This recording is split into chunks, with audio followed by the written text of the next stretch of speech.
All right, so today we're going to dive into one of the Quran's shortest, but let me tell you, one of its most powerful chapters, Surah Al-Humazah. It's this incredibly piercing and timeless warning about the diseases that can affect our character, and wow, does it pack a punch in just 9 short verses. So, right from the get-go, the surah opens with this unbelievably stark and dramatic declaration. There's no gentle buildup, no once upon a time. It just drops this bomb on you, immediately setting a serious, impactful tone that grabs your attention and lets you know that what's coming next is extremely important.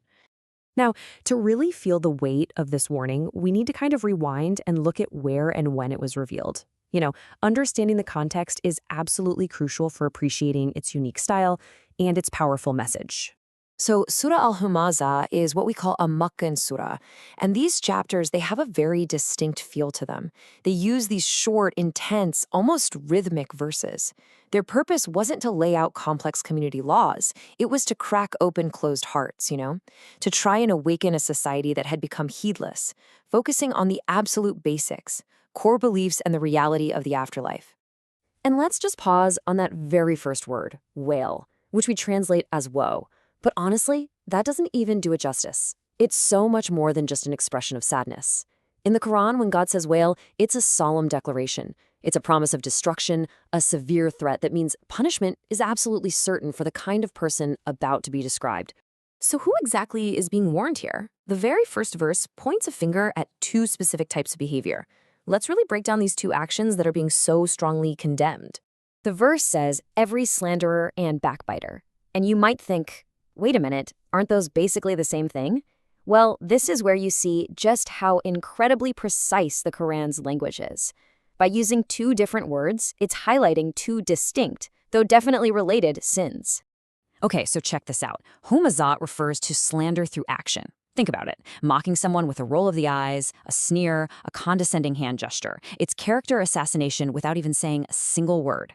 Then you have Lumazah, and that's slander through speech, defaming someone with insults, spreading gossip, talking behind their back.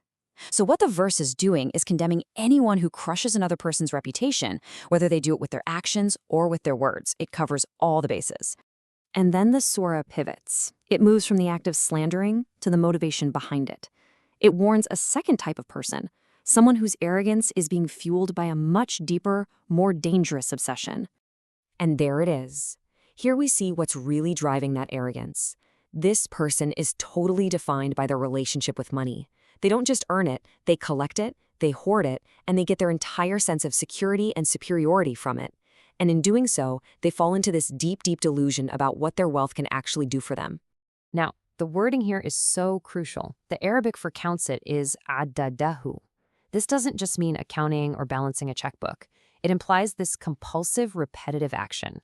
It's someone who counts their money over and over again out of an intense love and attachment to it. They find their comfort, their security, just by looking at the number.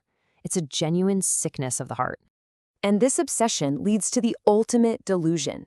They actually start to believe that their material possessions will make them immortal, that their wealth will somehow save them from death, or at the very least guarantee that their name and legacy will live on forever. They basically swapped out their faith in God for faith in their finances. But as you can imagine, the surah does not let this delusion stand for a second. It slams this entire worldview with a sharp, absolute, and unavoidable reality check. And here comes one of the most powerful words in the entire Quran, kalla.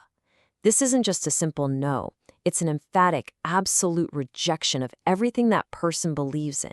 It's like a divine shout that says, everything you think, everything you rely on is completely and utterly false.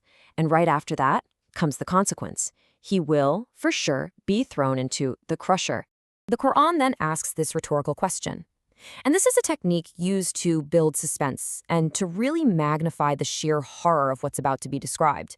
It's a way of saying, listen, you can't even begin to imagine what this is. Your mind can't grasp it. So what is the crusher? It's al-khutama.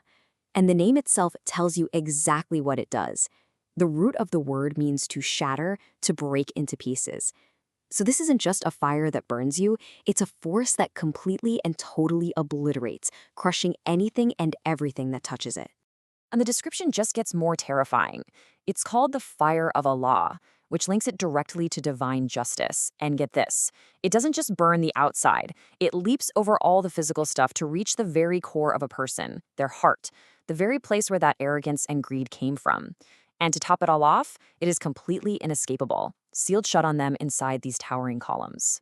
And this is where we see this profound and beautiful linguistic symmetry.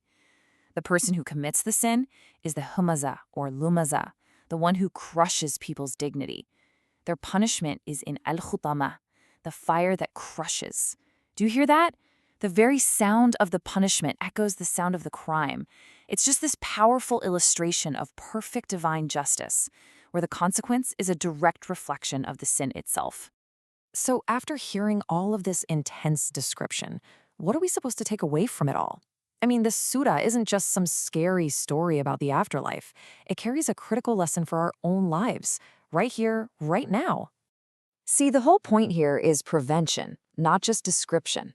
This is a cautionary tale about the twin diseases of arrogance and greed, the kind of arrogance that makes you feel superior and leads you to tear others down, and that deep-seated greed that makes you hoard wealth and completely forget your real purpose and the fact that you're not going to live forever.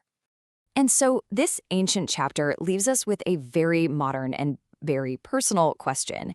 It forces us to really look in the mirror and ask, how am I using my words? Are they building people up or are they tearing them down?